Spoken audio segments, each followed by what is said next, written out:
Good morning, people. This is Wednesday's devotion. Hope you're having a good week so far. We're halfway there to the weekend. We've been defining what love looks like according to the conversation that Jesus had with that rich young ruler. He said, one thing you lack, you don't love God as you should, is what Jesus was really talking about. And if we love God as we should, then there should be certain signs in our lives of this love that we supposedly say that we have for God. And so far in 1 Corinthians 13 from verse 4 to verse 7, we've been looking at these practical aspects of what love looks like. So far we've said love is patient, it's kind, it's not jealous, it's not boastful, it's not proud. Today I want to talk to you about verse 5, which says love is not rude. So if love is not rude, then we ask the question, what is it? Love is courteous, well-mannered. That's what love is.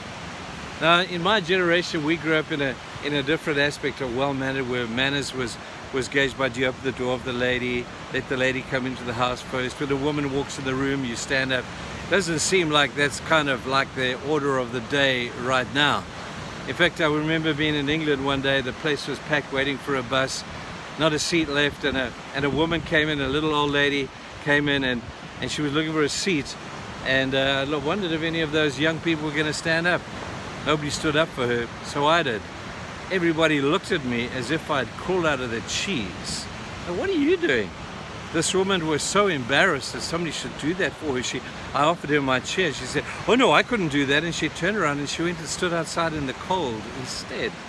I'm thinking, times have changed, baby. Times have really changed. But I'm not sure that that's the manners that Jesus is talking about here. He's talking about love being courteous, being well-mannered, which means that we care for somebody else before we care for ourselves. Basically, that's what it is. Now, discourteous people or discourteous behavior is really, in the main, a very poor imitation of strength. Some people want to let you know they're in the room. Some people want to let you know that they are like the boss. And this discourteous behavior can sometimes come across as just an imitation, a very poor imitation of I'm stronger than you. I don't see that with Jesus at any stage in his life, do you? I see Jesus embracing the poor, caring for the sick, and being to people what nobody else wanted to be to those particular people. Read the Gospels. It's amazing how well-mannered Jesus was, how courteous he was to those who'd been rejected. Jesus knew how to treat the little people. And by little, I'm not just talking about children. He knew how to treat them, we know that. But Jesus knew how to treat the little people, the people who could add nothing to his life, the people who could give him nothing, the people who probably were going to drain him and take his time. Those are the people I'm talking about. We're all level in God's eyes. There's no big people or little people. But in the context of the world, there are those who would come across as those who have been rejected. Jesus loved those people. One of the greatest stories I find is the story of Jesus with the leper. And this leper had a circle of people around, had been found in the midst of the crowd. And the people stood by and said, Jesus, look, there's a leper. Don't worry, Jesus, we know how to handle this. We know how to handle lepers. They make a circle, get some stones. And they may even have invited Jesus to throw a few stones himself, because they knew how to handle lepers. They killed him, dragged them out of town and dumped them on the heap. And Jesus walked up to this leper and he embraced the guy. And the crowd is looking at Jesus and saying, Jesus, you're obviously not that clever, because don't you know that he's a leper? If you touch him, Jesus, the chances are you're going to get leprosy too. And we like you because you feed us and you give us stuff and you make us well. Jesus, don't touch the leper. Jesus, come back. But Jesus did not. He walked into the midst of that circle. He didn't just talk to the leper. We read how he reached out and he touched the leper. I don't think he just touched him. I think Jesus embraced that man. Can you imagine being that man?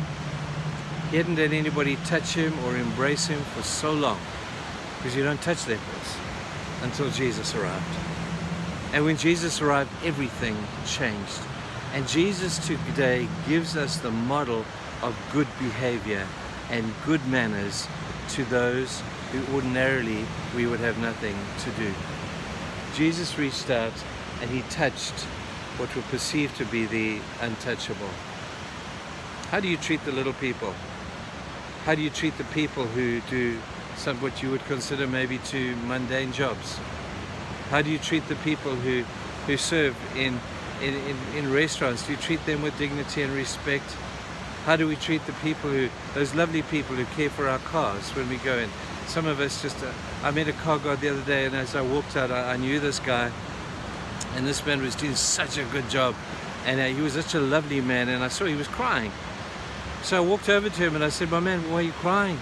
And he said, oh no, Pastor, he said, see that lady driving out in that car over there? She spat at me. And I'm thinking, why would she do that? That's not good manners, people. That's not courteous behavior.